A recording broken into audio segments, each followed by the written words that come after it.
Welcome to the What to Read Next podcast. In this podcast, your host, Lori Amin, will interview published authors to chat about their work, journey to getting published, and their book recommendations. If you share a passion for books and always looking for your next read, then join us. Hi, Rachel. Welcome to What to Read Next podcast. Hi, thanks so much for having me. So happy to have you here. So tell us a little bit about yourself.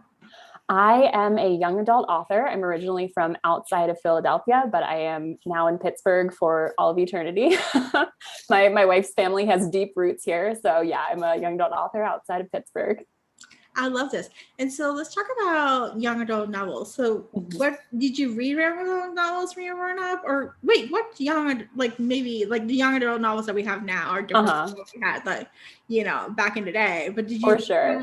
And then what came first, writing or reading, and why YA? Yeah, no, I grew up really loving reading. So I feel like it kind of came naturally. I took I think YA when I kind of had like my aha moment for that. I took a class at Pitt when I went there. It was called Writing Youth Literature, and it was with Siobhan Vivian, who's another young adult author.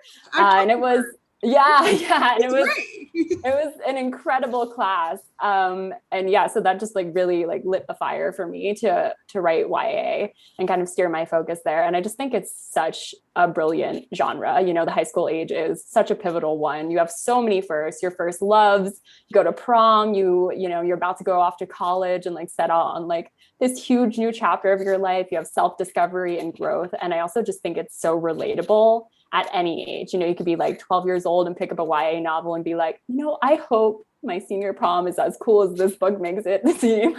Or you can be 85 and pick up a YA novel and be like, oh my gosh, the good old days. Or it just hits you. It just has this real magic about it. So yeah, that was definitely, I think, why I got into YA, how I fell in love with it, and how I started writing it. I love this. And I love, just falling in love with the genre, seeing what the potential it is. Because there's, so much potential. And I think the genre has exploded in the past, I would say 20 years. Definitely. It has exploded and there's a little bit of everything for everyone. And I feel like we're getting stories, we're getting queer stories, we're getting BIPOC stories, we're getting own voices, we're getting neurodivergent, we're getting a little bit of everything. So we are hopefully, teenagers now or even in the future will be seeing representative in these stories. Absolutely. Yeah. I think that's one of the coolest things about YA. As you kind of brought up when you asked the question, back in the day, when I was, a young baby queer growing up in high school, there was nothing. There was really nothing. You had the same 4 books that you would go and struggle to find in your local Barnes and Noble. And you'd walk out with a Sarah Waters book again and be like, this is it. This is what I got. But now there are so many choices. You go and you have a whole section, and it's just, I think it's super incredible to see what's happening in YA. Yeah, and there's a little bit of everything. There's fantasy, there's paranormal, but there's also contemporary, there's rom-coms, there's a little bit of everything, issues-based YAs and YAs that in college, and a little bit I think it's just so much out there. There's it's amazing.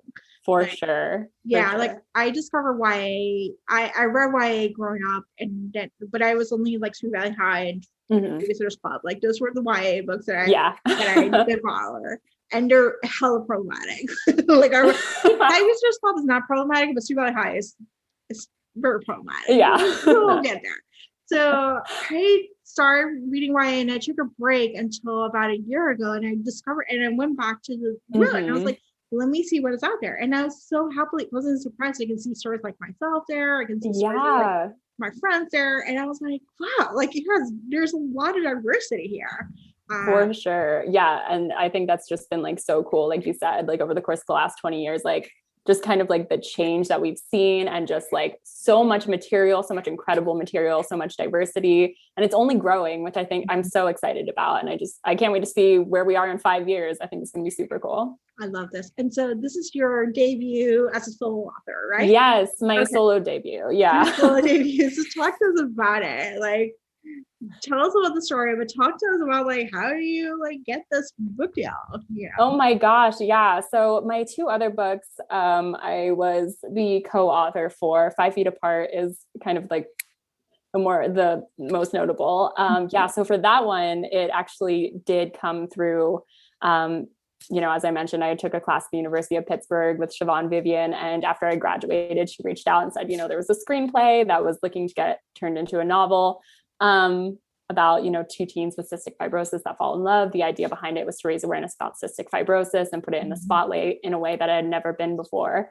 So I read through the screenplay and I fell in love with the story and the characters and kind of, the idea behind it, what they were trying to do with cystic fibrosis and raising awareness. So that was really how everything kind of got started. I, wrote a first chapter and threw my name in the ring and did not expect to ever get it.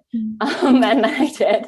And then the second book, All This Time, I co-authored with Mickey Daughtry, who was one of the screenplay writers. But yeah, The Lucky List is my solo debut, which is super exciting.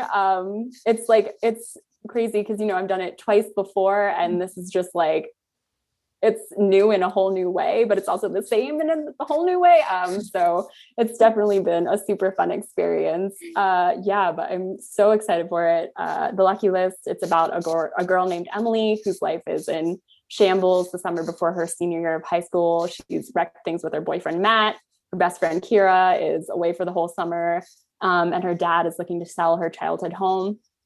And so while packing, she discovers her mom's summer bucket list from her late mother's summer bucket list from the summer before her senior year of high school. And she decides to duplicate it with Blake, the swoony new girl in town. So it was just super fun. It was really great to write like a summer story, especially like during everything that happened last year. It was just like such a great escape. So I just had an absolute blast putting it together. I love this. So did you write this book in the pandemic or? I did. Yeah. The initial idea for it came like a little bit before. But yeah, this was literally start to finish pandemic writing. So I feel like that should be a great escape, but at the same time, it could be done to like, oh my gosh, the world is crumbling apart. But I'm like, I got the story I can escape to. No, for sure. Yeah, that was absolutely how it was. Like, it was just like, every time I would like dive into a new revision, a new draft, it would just be this amazing escape when everything was so fraught all around. It was like, oh my gosh, I remember like going on adventures and having fun in the sun besides like just seeing like my wife and my dog and nobody else. So yeah, it was definitely amazing for that. All right, so let's see. So I've been asking authors this question just because it's something that people are nosy about it and you're kind of like interesting, is what brings you joy? Like what things, whether it's writing, reading, something else completely like gardening, something that you do and you feel like you're in flow and it feels good. And money's not an object, it's something you do for fun. Yeah. That is such a good question. I've really like gotten super into gardening recently. I like just got my first house and yeah, we just have like a really nice like front area to garden. My wife built like these little flower boxes and we're also doing like a little vegetable garden. And that has just been so much fun. The last, like with everything going on the last few months, it's been like really cool to like, plant flowers and see what happens. And we have like an ongoing like battle with the local deer. There's like a crew of deer, literally like 12 of them. Like we have like standoffs in my front yard that will like just come and try to like eat all of my flowers that I've worked so hard to grow. But yeah, so I've definitely like really had a blast gardening and doing all of that. So what's in the vegetable patch? I'm always curious. What are Oh my gosh, we have peppers, tomatoes, cucumbers, carrots, which I'm a little nervous about. They might probably going to be undergrown, but they're getting baby carrots for sure. But yeah, definitely that. So when you do like a pepper watch, you'd be like, okay, I got these many peppers today and these many peppers today, or these many tomatoes. Yeah, like, for sure. You better watch, Also, like kind of in the beginning, like just like constantly watching all of the seeds growing and being like, will you make it? So that's definitely been a part. Yeah, I think summertime is going to be a great time for you to be like, pepper watch. Yeah. These many peppers, these many tomatoes. Like, go out and check how many there are for sure. That's, you can be like, oh, mama. Accurate.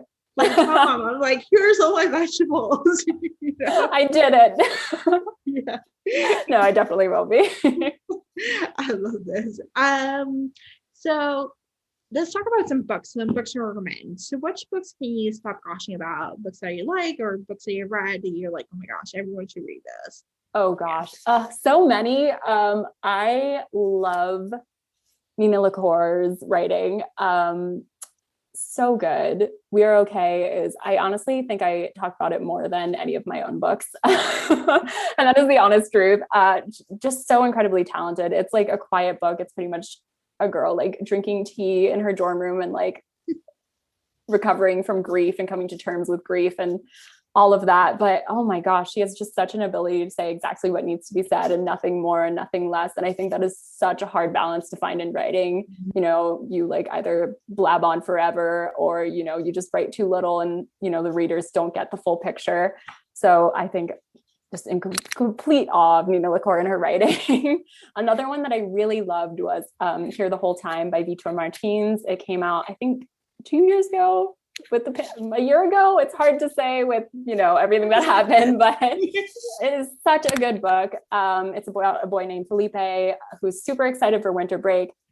You know, his classmates are just awful to him. And he finds out that his neighbor, Caio, is going to be staying with him for 15 days. And he's had a crush on Caio for ever, like since they like were kids playing in the pool at their apartment complex together. So it's just a super sweet story about, you know, Felipe overcoming his insecurities and finding love. And it's such a good read and just like so perfectly encapsulates like those big teenage feelings and emotions. And I can't recommend it enough. So those are definitely my two.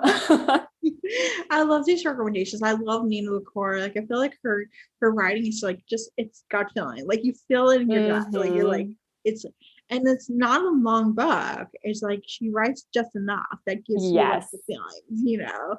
Absolutely. Yeah. Like you finish a chapter and you're like, that was so good. Yeah. It's just like, oh, it just like really hits you. Yeah, for sure. Exactly what you said. You really feel it. Yeah, you really feel it. So tell us where you can find you.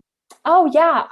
You can find me on Instagram at Rachael Lippincott, on Twitter at RCHLLIPP, although I'm not on Twitter a whole bunch, so you might be disappointed. And I also started a TikTok with my wife about like a month and a half ago, and that's been kind of fun. So you can find me at Allison, ALYSON, and Rachel on TikTok. Super cool. Book talk has been quite an adventure. Oh my gosh, you're so brave. That's amazing. You're so brave.